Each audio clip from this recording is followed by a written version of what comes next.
एक डीएम साहब सादे कपड़ों में एक ऑटो में बैठते हैं और उस ऑटो में जब वो बैठते हैं तो उस ऑटो का चालान कटने वाला होता है और चालान की वजह से ऑटो चालक उस ऑटो को सड़क के किनारे रोकता है। तभी डीएम साहब कहते हैं कि भाई चलाओ, निकलना है हमें, मुझे जाना है। तो ऑटो वाला कहता है कि साहब आगे चेक पोस्ट है और यहाँ पर ये लोग मुझे रोक लेंगे और किसी न किसी बहाने ये मेरा चालान कर ही देंगे। जैसे ही इस बात को डीएम साहब सुनते हैं तो वो पूछते हैं कि तुम्हारे पास कागज पूरे नहीं है क्या? तभी वो कहता है कि मेरे पास कागज हमेशा पूरे रहते हैं, लेकिन ये लोग न जाने क्यों मेरा चालान कर देते हैं, कोई ना कोई बहाना लेकर मेरे मुझसे पैसे ही ऐंठ लेते हैं। अब मैं नहीं जाऊंगा जब तक ये लोग यहाँ से नहीं जाएंगे। मैं साइड में खड़ा हूँ क्योंकि ना तो मेरे पास पैसे हैं, ना ही कल इतनी कमाई हुई थी, मैं इनको कहाँ से पैसे दे सकता हूँ। इसी वजह से वो अपना ऑटो साइड में खड़ा करके खड़ा हो जाता है। तभी डीएम साहब कहते हैं कि तुम ऐसा करो, तुम ऑटो चलाकर आगे लेकर जाओ, अगर ये चालान काटते हैं तो वो पैसे मैं दूंगा अपनी जेब से, पर तुम चलो, मैं भी तो देखता हूँ किस चीज पर, किस आरोप पर तुम्हारा ये चालान करते हैं। इस बात पर जो ऑटो रिक्शा चालक है वो कंफर्म कर लेता है कि पैसे आप ही को देने पड़ेंगे, इस शर्त पर तो मैं आगे चल सकता हूँ।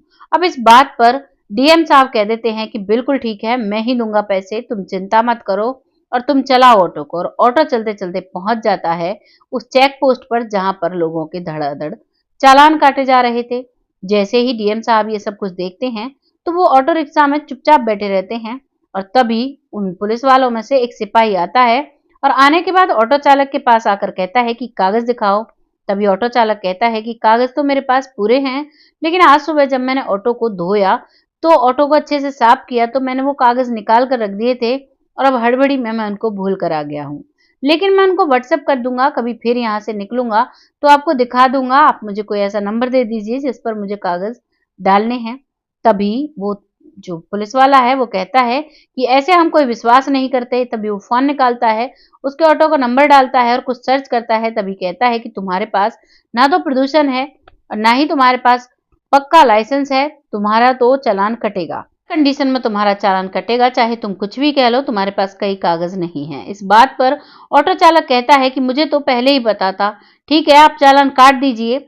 लेकिन पीछे से जो डीएम साहब बैठे हुए थे वो बोलते हैं कि आप किस बात पर इनका चालान काट रहे हो? उसने बोला है उसके पास कागज पूरे हैं, चाहे तो आप व्हाट्सएप मंगवा लो, लेकिन आप मानने के लिए तैयार नहीं हो। इस बात पर पुलिस वाला कहता है कि तुम हमें ज्यादा कानून सिखाओगे, आराम से चुप कर बैठो, हम इससे बात कर रहे हैं।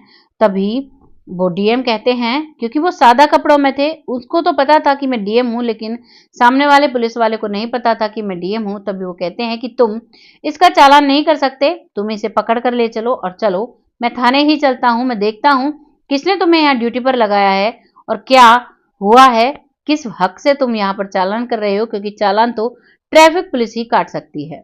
इस बात पर वो कहता है तुम्हें ज्यादा बड़ी कानून पता है।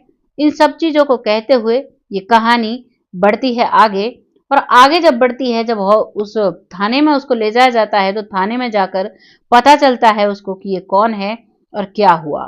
जो डीएम साहब हैं वो ऑटो चालक के साथ थाने पहुंचते हैं और थाने में पहुंचने के बाद जैसे ही वो देखते हैं थाने का माहौल और जाकर वहां पहुंचते हैं, और जो थाने के इंचार्ज थे वो देखकर कहते हैं कि क्या हुआ। तभी जो पुलिस वाला उनको लेकर गया था वो कहता है कि इन्होंने चालान नहीं कटवाया और बदतमीजी और कर रहे हैं, इनको 2-4 धाराएं लगाकर आप अंदर डाल दीजिए, तभी ऐसे लोगों को दिमाग आएगा।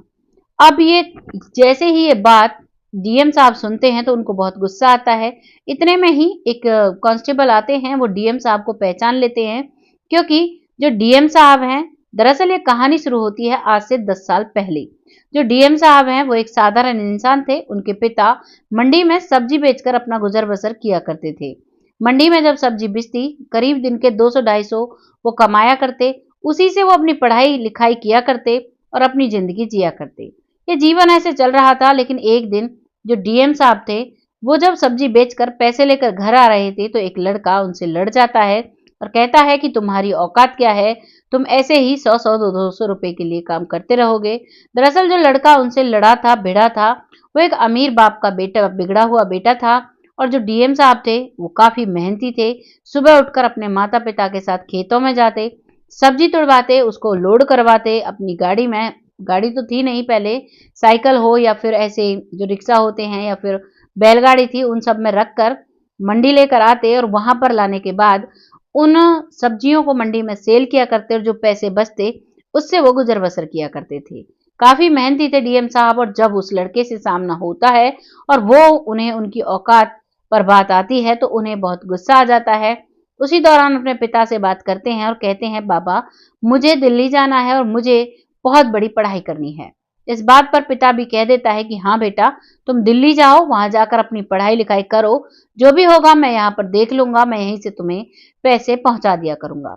लगातार 7-8 साल वो वहां पर रहते हैं और 7-8 साल रहकर अपनी पढ़ाई ग्रेजुएशन कंप्लीट करने के बाद अपनी इस आईएएस की जो तैयारी है उसको करते हैं। इस कोचिंग को लेने के बाद उनका टेस्ट क्लियर हो जाता है और टेस्ट के बाद फिर आता है उनका इंटरव्यू, और इंटरव्यू के बाद अब उनका पोस्टिंग होनी बाकी थी, ट्रेनिंग भी हो चुकी थी।